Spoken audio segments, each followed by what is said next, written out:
Bismillahirrahmanirrahim. Assalamualaikum warahmatullahi wabarakatuh. Waalaikumsalam warahmatullahi wabarakatuh. Sahabat sekalian, alhamdulillah kemarin kita dari My City ya, Pak. Ya. Boleh sedikit gambaran, Pak, My City itu apa?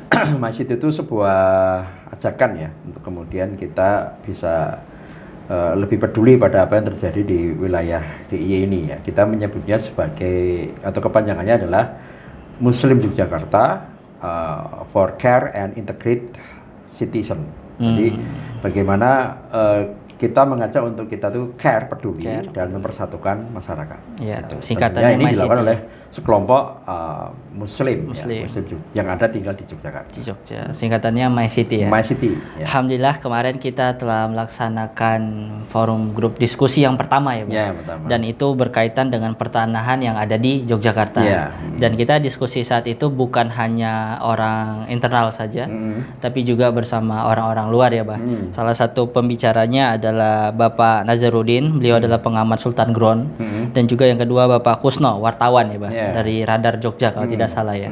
Alhamdulillah kemarin diskusinya itu benar-benar sangat di luar dugaan bagaimana beliau-beliau itu menyampaikan fakta yang ada di Yogyakarta, karena ternyata banyak sekali yang kita tidak tahu, yang mungkin selama ini kita tahu tanah di Jogja adalah milik Sultan, ternyata di balik itu semua bukan. Ya. Banyak yang mengejutkan gitu ya. Iya, dan kami harapkan asatid sekalian bisa lebih detail mempelajari itu, bisa juga ikut dengan forum-forum diskusi kami ke depannya. Dan kita akan sedikit membuka gambaran hasil diskusi kita kemarin di hari Rabu ya, Pak. Rabu malam. Itu tanggal 25. 25. Pas bertepatan hari libur juga ya, Pak. Ya. Ya. Alhamdulillah itu dihadiri kurang lebih 15 orang ya, kurang lebih, Pak. Alhamdulillah. Mungkin pertanyaan pertama, Pak, untuk podcast kita atau pembahasan kita pada hari ini itu tentang FGD semalam. Ya, itu seperti apa, Pak, singkatnya? Jadi yang perlu kita garis bawahi dari FGD semalam yaitu adalah banyak info yang selama ini kita tidak tahu gitu. Dan info-info ini memang ada yang sebenarnya terbuka. Jadi misalnya terkait dengan regulasi-regulasi itu kan terbuka gitu kan. Tetapi ternyata banyak informasi yang itu memang harus kita gali lebih dalam. Misalnya kenapa regulasi itu muncul gitu loh. Di balik itu tuh ternyata ada cerita-cerita yang kemudian kita perlu mengetahui lebih lanjut supaya kita bisa memahami sedang terjadi apa ini sebenarnya gitu ya. Salah satu yang menarik itu misalnya adalah bahwa apa yang terjadi di dalam Jogja ini itu juga terkait dengan apa yang terjadi pada perjanjian Giyanti. Apa itu, Pak? Perjanjian itu kan perjanjian antara Mangkubuwono I dengan Belanda untuk memisah untuk kemudian yang pada akhirnya memisah Mataram menjadi dua. Ternyata ceritanya tidak hanya sekedar pada regulasi di masa Orba atau Orla, tapi sampai perjanjian Giyanti gitu loh. Jadi ini satu yang menurut saya kemarin saya cukup terkejut ya, sehingga kemudian itu satu contoh ya, yang kemudian kita bisa menggali pada berbagai macam aturan yang muncul itu sebenarnya ada latar belakang sebabnya dan juga ada latar belakang historisnya gitu. Nah ini yang kemudian semalam itu terungkap gitu. Nah, itu yang kemudian menurut saya hal penting yang perlu kita garis bawahi dari FGD semalam itu. Ya. Nah kalau dari hasil FGD kita kemarin itu ya, Pak, apa yang bisa kita ambil menjadi kesimpulan dari banyaknya problem tanah yang dipaparkan oleh dua pemateri kita kemarin? Itu jadi problem yang nampak dan ada problem yang itu memang harus digali-gali ya. Problem yang nampak itu adalah memang pada regulasinya gitu. Regulasinya itu menampakkan hal yang tumpang tindih gitu ya, tumpang tindih dan bisa jadi saling menegasikan gitu dan tidak konsisten antara satu dan yang lain itu regulasinya itu. Ya bisa jadi karena regulasi yang muncul itu saya melihat yang utama itu ada 3 ya, yaitu adalah UPA, kemudian Undang-Undang Keistimewaan UKK DIY, lalu adanya Perdais 3 itu. Nah munculnya 3 itu tuh ternyata tidak menyelesaikan problem yang lebih hakiki ya.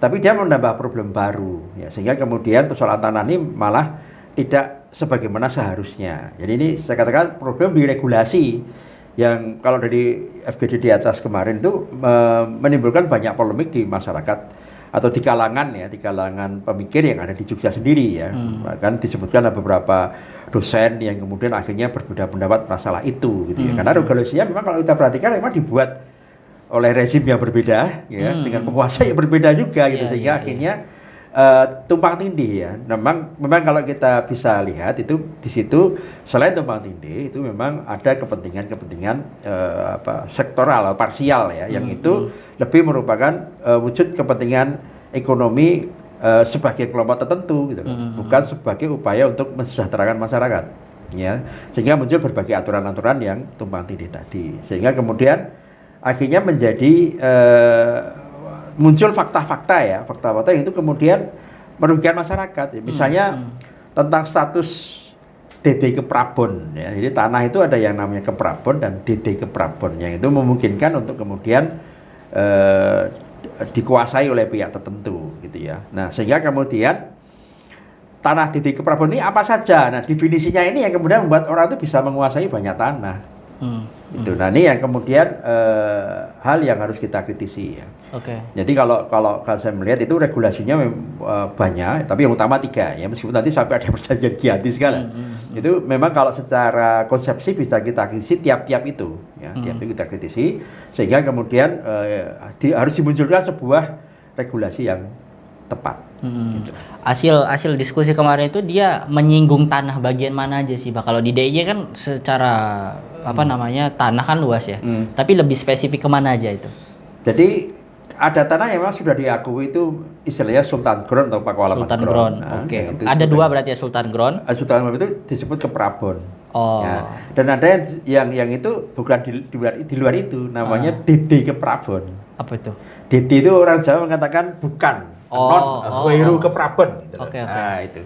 Nah itu yang kemudian menimbulkan persoalan baru ya, sehingga kemudian tanah itu bisa diambil alih oleh orang yang tidak berhak gara-gara adanya regulasi di sini ya. Tapi regulasi ini muncul ya karena regulasi sebelumnya ya, sehingga kalau kita mengkritisi itu ya memang harus satu-satu ya tadi itu.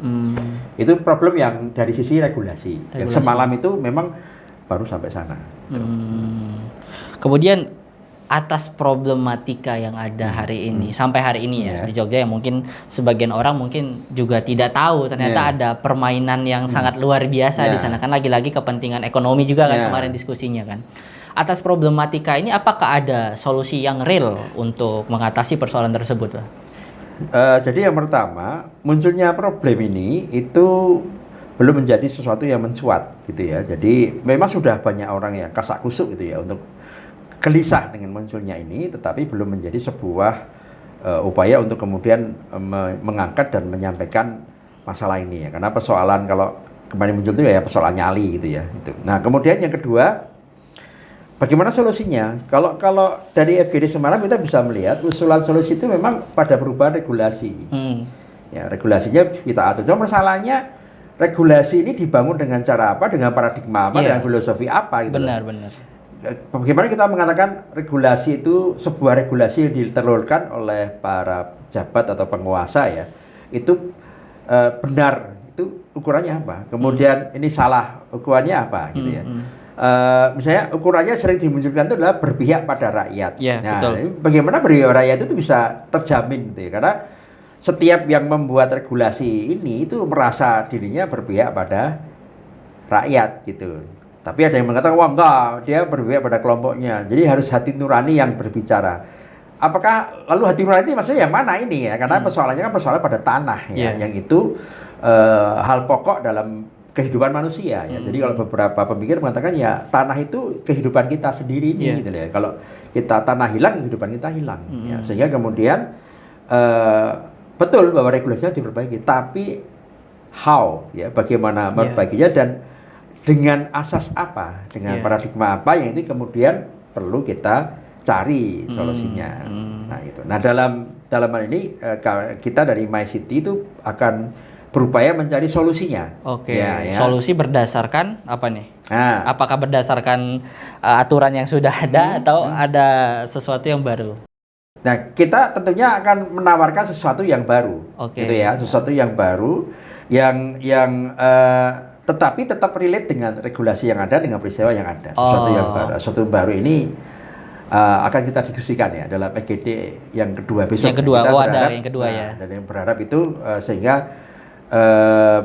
para hadirin ya, para pemirsa podcast ini bisa kemudian ikut di FGD yang kedua supaya kita bisa merelatekan ya solusi-solusi yang itu sifatnya mendasar ya ataupun kemudian bisa mendapatkan solusi-solusi yang sifatnya teknis ya. Karena solusi itu memang ada yang sifatnya itu mendasar ya. Mendasar itu bisa berupa suatu yang sifatnya ideologis ataupun konseptual dan ada yang sifatnya hanya teknis sebenarnya. Nah, itu yang mau kita rumuskan ya dalam FGD yang berikutnya. Ya, kita berharap para pemirsa, para ustadz-ustazah yang kemudian tertarik dengan persoalan ini bisa kemudian terlibat dalam FGD yang kedua. Ya. Begitu Bapak Ibu sekalian, asatidz sekalian, kami dari MyCity, alhamdulillah kita mendapatkan fakta yang seperti itu yang sebenarnya juga pernah yang harusnya kita diskusikan lebih lanjut dan tentunya karena kita memiliki sudut pandang yang khas yaitu Islam pasti insya Allah ada solusinya. Untuk itu kami mengajak dan menghimbau kepada asatidz untuk ikut ke forum diskusi kita yang kedua ya Pak. Dan itu rencananya kapan Pak? Kalau saya sih pengennya pertengahan Januari. Pertengahan Januari. Tempatnya? Maaf. Minggu depan. Minggu depan? Ya, deket banget ini. Karena ini kan masih panas ya, supaya tidak adem segera langsung kemudian bisa kita tindak lanjuti. Dan tempatnya sama seperti kemarin? Ya, rencana kita Pematerinya juga sama? Pemateri nanti kita yang beda, karena mereka kemarin itu kan memaparkan fakta ya. Sekarang besok kan menggali solusi ya. Kita insya Allah dengan pemateri yang lebih lebih tepat untuk kemudian menghadirkan solusi bagi problem yang ada. Nanti itu siapa nanti ya silakan hubungi kita, nanti ya kita berikan informasi teknis kehadiran ke sana bagaimana. Oke, demikian Bapak Ibu sekalian dirahmati Allah, semoga pembicaraan kita hari ini bisa punya manfaat yang lebih ke Bapak Ibu sekalian. Akhirul kalam, assalamualaikum warahmatullahi wabarakatuh. Waalaikumsalam.